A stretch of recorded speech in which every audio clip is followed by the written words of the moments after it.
Unified 911, anong matutulong namin sa'yo? Anya ti may tulong miken ka po. Anong may tatabang ko sa imo? Unsay akong ikatabang nimo? Ngini makadabang na misal ka no. Sa anumang wika o dialekto, may tulong na darating sa iyo.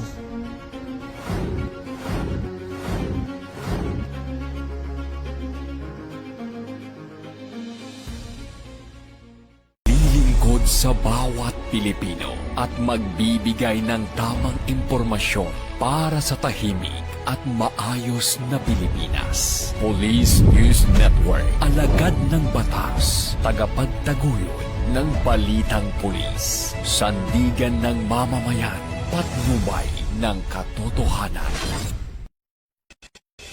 La Campo Crame, maghahatid ng pinakahuling kaganapan at nagbabagang balita. Ito ang PNN Police News Network.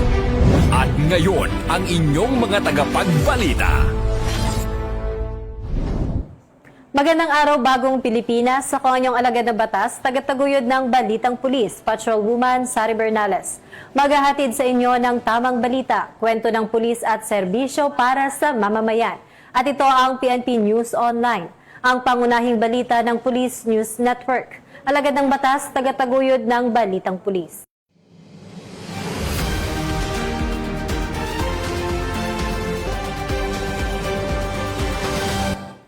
Narito ang mga balitang hatid ng ating PNN correspondents mula sa iba't ibang panig ng bansa.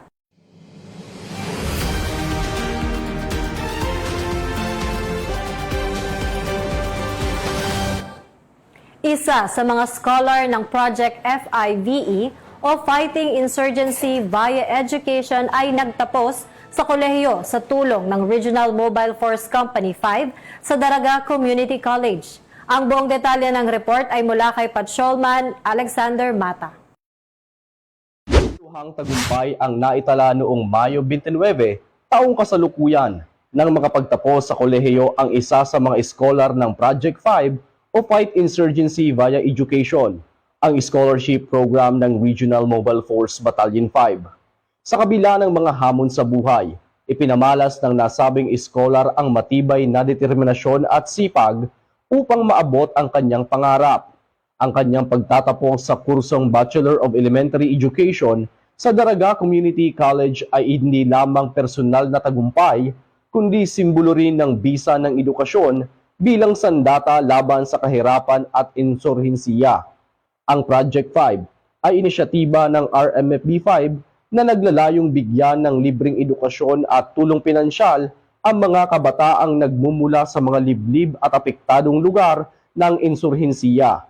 Sa pamamagitan ng programang ito, nabibigyan ng pagkakataon ang mga estudyante na makapag-aral at makapagtapos upang maiwasan ang impluwensya ng karahasan. Nagpahayag naman ng pasasalamat ang scholar sa suportang ibinigay ng RMFB 5 sa kanyang pag-aaral. Ang masabi ko po sa RMFB 5, simula first year hanggang fourth year po, maraming naitulong po sa akin financially. Pinagpagsigin ko po ang pag-aaral ko po na maging mataas man ang grade ko po. At saka ito po, sana po marami pong matulungan niyo din po na kagaya ko po na kahit mahirap po ang buhay po namin, na kaya ko po maitapos, mairaos ang aking pag-aaral po. Mula dito sa Regional Mobile Force Battalion 5, ako po si Patrolman Alexander Mata, nag-uulak para sa Police News Network. Bagong PNP para sa bagong Pilipinas, serbisyong mabilis, tapat at nararamdaman. Maraming salamat, Patrolman Mata. Cavite Police Provincial Office pinaigting ang pakikipag-ugnayan sa Department of Education para sa ligtas at maayos na pagbabalik eskwela. Ibabalita yan ni Patrolman Emerson Abido. Provincial Office, pinalakas ang pakikipag-ugnayan para sa ligtas ng balik eskwela ngayong school year 2026-2027 kasabay ng pagbubukas ng klase para sa school year 2026-2027. Patuloy na pinalakas ng Cavite Police Provincial Office ang pakikipag-ugnayan nito sa Department of Education, mga lokal na pamahalaan at iba pang sektor upang matiyak ang ligtas at maayos sa pagbabalik eskwela ng mga mag-aaral sa buong lalawigan.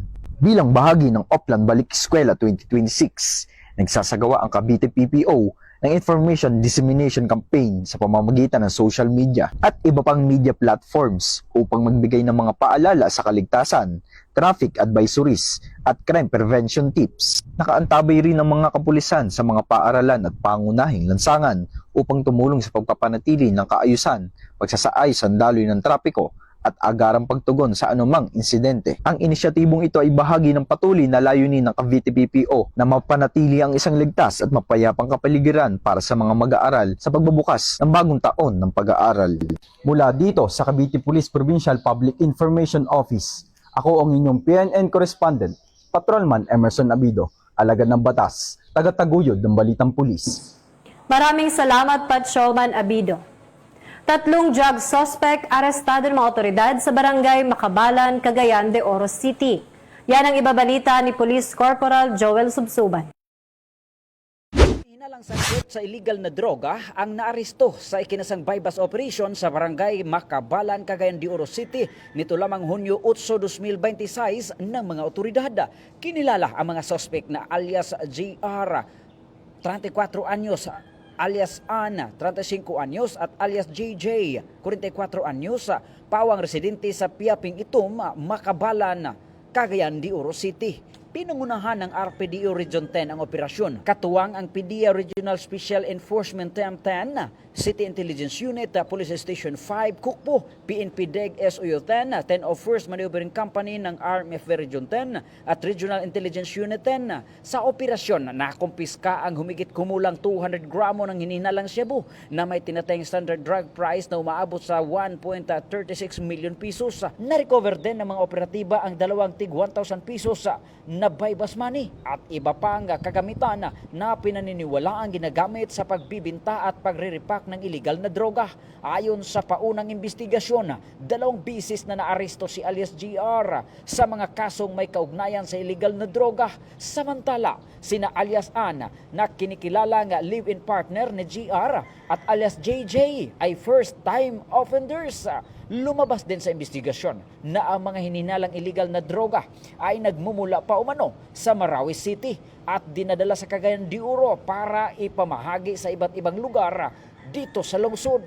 Kasalukuyang nasa kustodiya na ng Maharlika Detention Cell ang mga suspeka. Pinuri naman ni Police Regional Office 10 Director, Police Brigadier General Christopher N. Abrahano ang mga operatibang nagsasagawa ng operasyon at tiniyak ang pagpapatuloy ng pinaigting na kampanya laban sa illegal na droga sa Northern Mindanao. Mula dito sa Campo Alagar, ako po ang inyong Police News Network correspondent mula sa Regional Public Information Office ng Police Regional Office 10, Corporal Joel Lazaro Subsuban, alagad ng batas, tagataguyod ng Balitang Pulis. Maraming salamat, Police Corporal Subsuban. Albay Police Provincial Office nagsagawa ng lecture ukol sa violence against women and their children sa Daraga National High School. Ibabalita yan ni Patrolman Corby Flores. Kasabay ng pagbubukas ng klase para sa school year 2026, nagsagawa ang Daraga Municipal Police Station ng isang makabuluhang lecture ukol sa violence against women and children o VAUSI sa Daraga National High School. Pinangunahan ni Police Corporal Carol Ann M. Villegas, PCAD PNCO ng Daraga MPS ang nasabing aktibidad sa ilalim ng pamamahala ni Police Lieutenant Colonel Mary Grace Tagtag, Chief of Police. Layunin ng programa na palawakin ang kaalaman ng mga mag-aaral hinggil sa iba't ibang anyo ng karahasan laban sa kababaihan at mga bata, kanilang mga karapatan sa ilalim ng batas at ang kahalagahan ng pagsasalita at paghingi ng tulong sa mga kinauukulan. Ipinapakita ng nasabing inisyatiba ang matatag na advokasya ng Albay Police Provincial Office sa pagsusulong ng gender sensitivity at pangangalaga sa mga sektor na higit na nangangailangan ng proteksyon. Sa ilalim ng pamumuno ni Police Colonel Noel Donato Nunez, patuloy nang sasagawa ang Albay PPO ng mga programang pang-edukasyon at information campaign upang labanan ang karahasan at mapanatili ang kapayapaan at kaayusan sa lalawigan. Mula dito sa Albay Police Provincial Office, ako po si Patrolman Corby Flores, nag-uulat para sa Police News Network, ang bagong PNP para sa bagong Pilipinas, serbisyong mabilis, tapat at nararamdaman. Maraming salamat, Patrolman Flores. Isang high-value individual ang naaresto matapos makuhanan ng mahigit 1 milyong halaga ng hinihinalang shabu sa isinagawang intelligence-driven checkpoint operation sa Oroquieta City, Misamis Occidental. Ibabalita yan ni Police Corporal Rafi Cobero.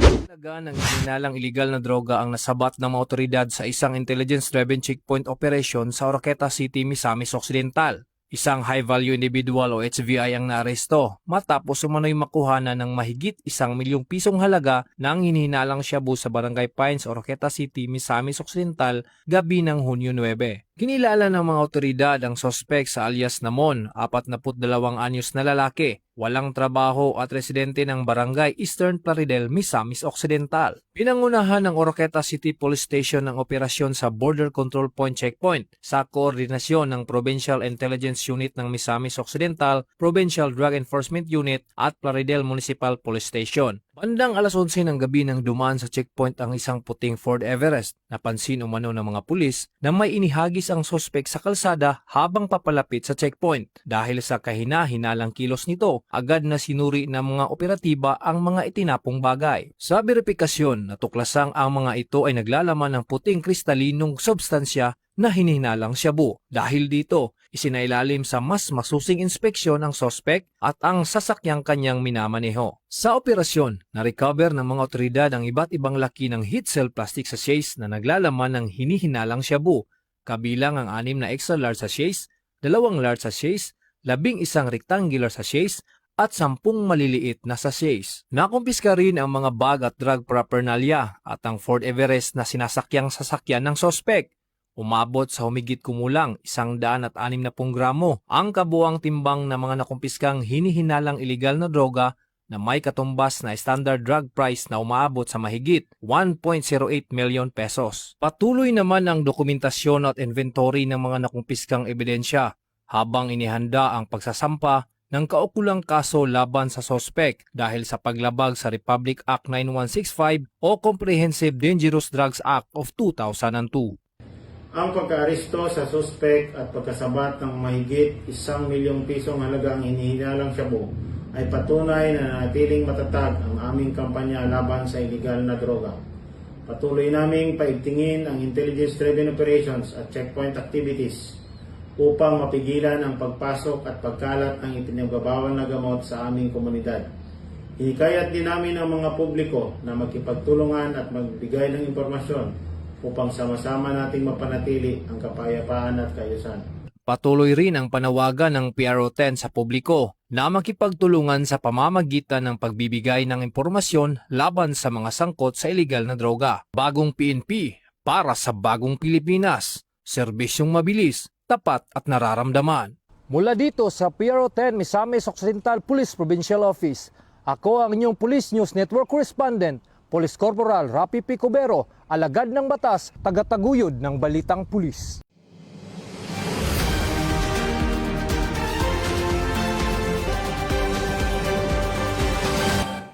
At yan ang mga balitang nakalap ng ating PNN correspondents mula Luzon, Visayas at Mindanao.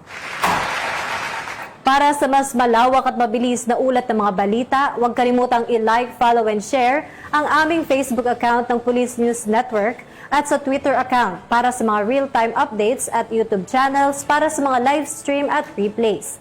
Manatiling mapagmatsyag at laging alamin ang totoo.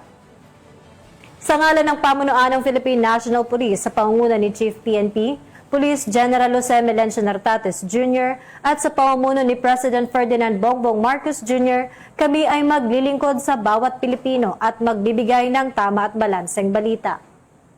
Bago po tayo magtapos, muli po naming pinapaalala na ang kaugnay sa nalalapit na parliamentary election sa Bangsamoro Autonomous Region in Muslim Mindanao, pinaalalahanan po ng Philippine National Police ang publiko na manatiling mapanuri at maging mapagmatsyag laban sa paglaganap ng fake news, misinformation at disinformation sa iba't ibang online platforms.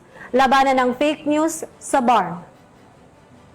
Ugaliing mag-fact check at magbahagi lamang ng tama at beripikado at mapagkakatiwalang impormasyon upang mapanatili ang kapayapaan, kaayusan at pagkakaisa sa ating komunidad. Binabati din po namin ang inspection team ng NAPOLCOM Sa pangunguna ni Police Inspector 3 Rio Regunton, Police Inspector 2 Brenda Joan Serrano at si Police Inspector Manolo Barredo Jr. Mula rito sa tanggapan ng tagapag-ugnay ng Pambansang Pulisya, ako ang inyong alagad ng batas, tagataguyod ng Balitang Pulis, Patrolwoman Sari Bernales. Maghahatid ng tamang balita, kwento ng pulis at serbisyo para sa mamamayan. At ito ang PNP News Online, ang pangunahing balita ng Police News Network. Ito ang bagong PNP para sa bagong Pilipinas. Serbisyong mabilis, tapat at nararamdaman.